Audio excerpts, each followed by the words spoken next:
它基本上可以解决80%-90%的尾门异响的问题。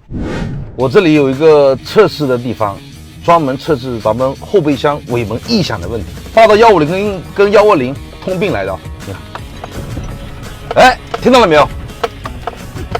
在后备箱门与门之间的，它就会产生一点异响。这是80斤重的一个备胎，它完完全全的支撑点就是2个荷叶。这个就是我们尾门的信位器，我们呢也配了一套工具的啊。这个位置跟这个位置呢，它是有一定的缝隙的，看到没有？因为这个尾门呢，加上备胎呢有100多斤重，然后过这种马路牙子的时候呢，时间一长，咯噔咯噔响。这个时候呢，我们用这个信位器，尽可能减少咱们尾门异响的问题。这个时候呢，我从这里面一插，你看，因为这样子的话，它上下就不能移动了。我给它装上去给兄弟们看一下啊。然后我们也配了2个螺丝，也就是说你买过去之后呢，自己也可以安装啊。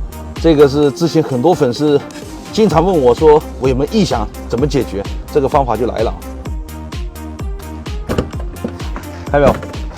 这个位置跟咱们这里面的胶定呢是直接锁死掉。装完以后，然后我再测试一下，看到没有？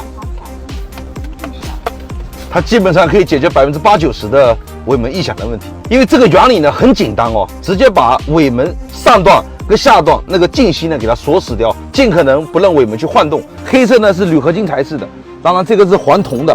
兄弟们，我觉得买铝合金的也 OK 哦，铜呢只是硬度会更硬一点。当然这个我相信随便怎么用也不会坏啊。然后兄弟们，觉得我自己的车尾门有异响的、霸道的，可以买一个这个试一试。